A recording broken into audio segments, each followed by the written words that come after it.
Welcome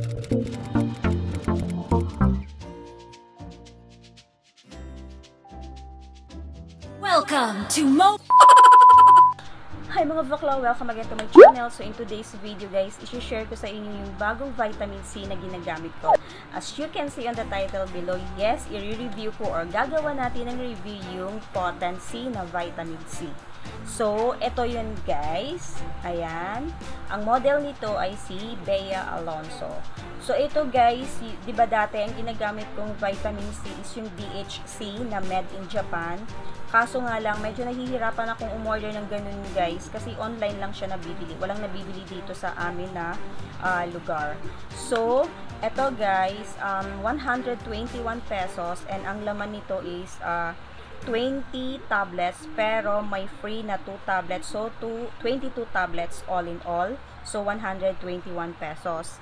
And pag binili nyo to guys, kasi pag nasa ganito guys, naka-promo to. Pero pag bumili kayo ng tingi-tingi, ganito guys is siguro nasa 650 pesos ang isa. So, ito guys, simula nung naubusan ako ng DHC na vitamin C, ito yung binili ko guys na vitamin C na hiyang naman sa akin ang ascorbic acid potency na 500 mg siya guys and sugar coated tablet. So guys, dalawang klase ng potency, merong yung sugar free and then itong ginagamit ko is sugar coated. Hindi ako hiyang dun sa sugar free guys kasi ang effect nun sa akin, madali akong antokin, tapos madali akong magutom, para akong sinisikmura. So ang tendency, tumataba ako. So hindi ko bet yung isang potency na yun guys. Pero hiyangan yan guys, pwedeng hiyang sa inyo. You can buy that one kung yun yung gusto nyo, yung sugar free. And ito guys, ang pag-take ko nito, 2 tablets before ako mag-breakfast. So dapat empty stomach guys pag tinitake nito kasi sabi nila the best time na mag-take kayo ng mga supplements na iniinom ninyo is yung before breakfast. So 30 minutes before kayo mag-breakfast, mag-take na kayo ng mga supplements na ginagamit niyo. Ito guys, sobrang bet ko siya, parang nakakatulong siya na mag-glow yung skin ninyo. It also helps lighten your skin guys. Halimbawa, nagpapaputi kayo. I can recommend this guys na ito yung inumin ninyo, siya para whitening booster. Isa ito sa mga best na whitening booster. Siya guys, maganda siya. Maganda ang effect nito guys sa akin. So anyway, lahat ng mga sinasabi ko dito guys or sinasabi ko sa video na ito guys is based on my experience only guys ha. So ito yung mga napansin ko, nag-glow yung skin ko. Look at that. Chart. So wala akong ginagamit, ito guys, ngayon, wala akong ginamit na any cream sa mukha ko.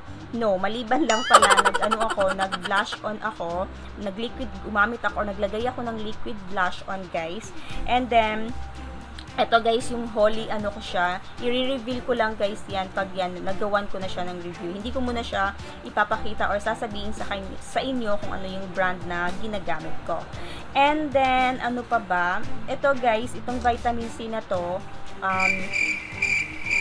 ginagamit or sinasabay ko to sa pag-inom ko ng collagen. So, ito guys, ito yung collagen na ginagamit ko. Hindi ko muna i-reveal kung anong brand yan. Gagawan ko na lang ng separate video para searchable siya guys. Doon sa mga taong na gustong gumamit ng magandang collagen. Hiyang din naman sa akin yung isang collagen guys. Pero wala lang, nag-try lang ako ng bagong brand.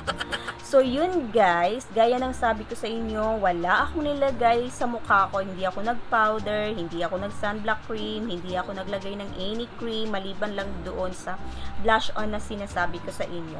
So yun guys, as you can see, ganda, lakas siya, lakas maka-fresh.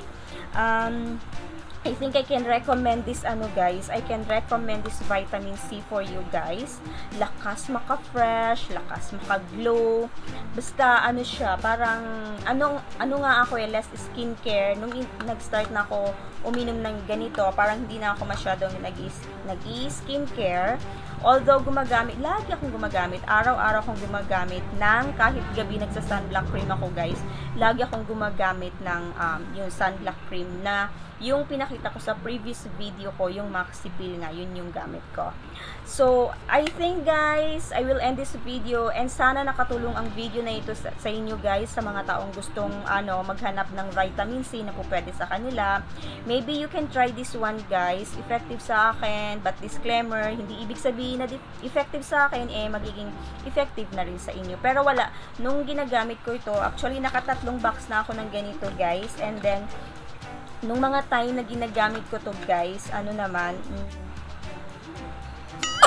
nung time na ginagamit ko to guys, wala naman ako napansin na mga negative side effect na nangyari sa skin ko or sa mukha ko, wala talaga guys. So, I think that's all for this video and sana nagustuhan mo ang video na ito. If you do like this video, please give it a thumbs up and subscribe to my channel guys if you haven't yet.